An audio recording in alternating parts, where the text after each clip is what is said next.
Time now for sports on 104.7 The Cave. Here's Ned Reynolds. Mike the intern, Ned Reynolds, on probably one of the most important Red Fridays of my entire life. I know I've said that before. It feels good to say it again. What is a historic mark the Chiefs are going to look to conquer in Las Vegas on Sunday? I'm so proud to be a part of a most important day in your life. Thank you. You know what? I am too, Ned. Thank you for saying that. That makes me feel good. I appreciate you. Why is it important to you? Well, because the Chiefs are really, and only have been, as far as professional sports, the team that my family and I have followed my entire life, the earliest memories of my life. Dad, huge Chiefs fan. That's just, I've bled red and gold my entire life. When we were awful, I was the only kid on the playground saying, I want to be Steve DeBerg. What kind of kid says that, right? I did. Michael Holmes. I did. Steve DeBerg. Forget about it. But you didn't answer your question, though. The question was, what kind of a kid would say that? What kind of a kid were you? A kid that just loved football and loved the Kansas City Chiefs, my guy. Still do. All right, you want to know about the historic significance in this Super Bowl?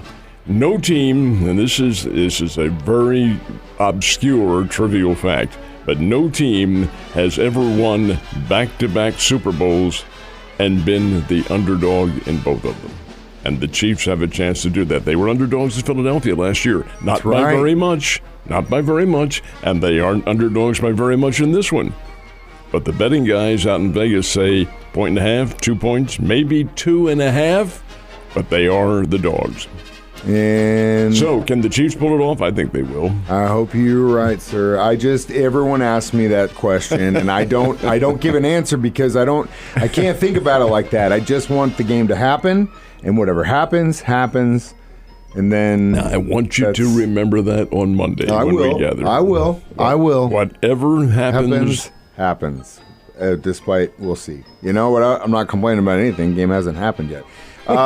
So we got to give props to Lamar Jackson. He had a great regular season. Obviously, took kind of a dive in the postseason, but he is the MVP. And postseason doesn't count in the voting. It is the regular season, and Lamar Jackson, get this, folks, he's one of only 11 players. Only 11 in NFL history ever to have more than one MVP. Now has 2 of them. And Jackson did have a great year. No, the Baltimore Ravens were not great shakes against the Chiefs. Why? Who knows why. But the fact is that during the regular season, 3,600 yards passing, 24 touchdowns. Hey, this guy's a pretty doggone good player and still has more than likely a number of outstanding years ahead of him. He's still just a kid.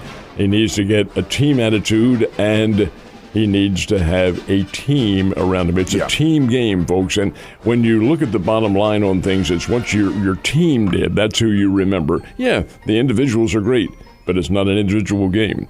Now, those awards, and these are based on the regular season, are individual awards. Comeback Player of the Year, I'm a little surprised at this one, but the media voted for Joe Flacco as opposed to the Hamlin kid from the Buffalo Bills. But Flacco did take his team, came off a couch somewhere, and took the Cleveland Browns, and he made them into a championship contending team. So you do have to give him credit. Hell yeah. And the Man of the Year, many of you are not familiar with Cam Hayward, but he's an outstanding defensive tackle with the Pittsburgh Steelers and a guy who is generally regarded in very high circles around the NFL for what he does. So that's a good award. Now, there are many others, but we're concentrating on them. Also, big props to C.J. Stroud, Offensive Player of the AFC, and it was AFC specifically, right? Rookie of the Year, yeah. And, I mean, that's, dude, he's going to have a hell of a career in Houston, I think. He's going to be something we're going to probably face down the road in the next few years. Oh, I suspect next year. Yeah, it's going to be a tough matchup. All right, let's move on to basketball. We had the Panthers and Lady Panthers up in Kansas City. How'd they do? They split. The Lady Panthers, this is interesting. Lady Panthers played Rockhurst, and Rockhurst's Lady team, the Lady Hawks, had won every single one of their home games this year until last night. Wow. And Drury came from behind. The Drury Lady Panthers beat them 85-67, ran away down the stretch in the third and fourth period. So Drury does win that game, but not the men's game. Boy, Rockhurst took it out on the Panthers. 94-67 was the final score. Rockhurst won that one. So it is a split. The teams do remain up in Kansas City, and they'll play William Jewell in Liberty, and that comes up tomorrow. It's going to be a busy weekend, my friend. Of course, we got the Super Bowl on Sunday, but before that, we got big tests for both the Bears and Lady Bears in town. Lady Bears begin tonight, as a matter of fact, with the 6:30 game over at the Great Southern Bank Arena, and they are playing Belmont. Belmont's in a tie for first place in the Missouri Valley Conference, but only a half a game back are the Lady Bears. So a win tonight, and that will put the Lady Bears into top stead in the Missouri Valley Conference. Key, because you're coming up on the postseason and the Valley Tournament up in the Rock Island, Illinois area. And the higher your seed, of course, the better your chances are of going on to championship play because you're playing lesser teams. So if the Lady Bears do well in this one and well against Murray State on Sunday at 2 o'clock at the Great Southern Bank Arena, they could have a very big weekend. As far as the Bears are concerned, Bears are coming off a loss to Northern Iowa, and that was on Wednesday night.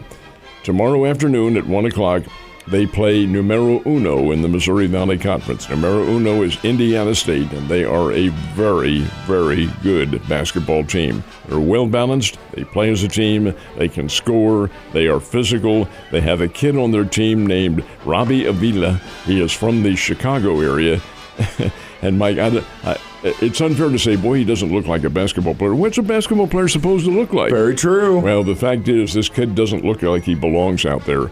But oh my, does he ever. And he is something to see in his own right. That'll be a big game, 1 o'clock tomorrow, and then it is time to concentrate on the Super Bowl. Yeah, well, are you on all these games this weekend? Oh, heavens, yes. All right, man, your dance card is full, my guy. All right. Well, the Mizzou Tigers have not had a great season, but what about the Lady Tigers? Lady Tigers have been up and down this year, more down than up, unfortunately. And last night, they played number 1 in America.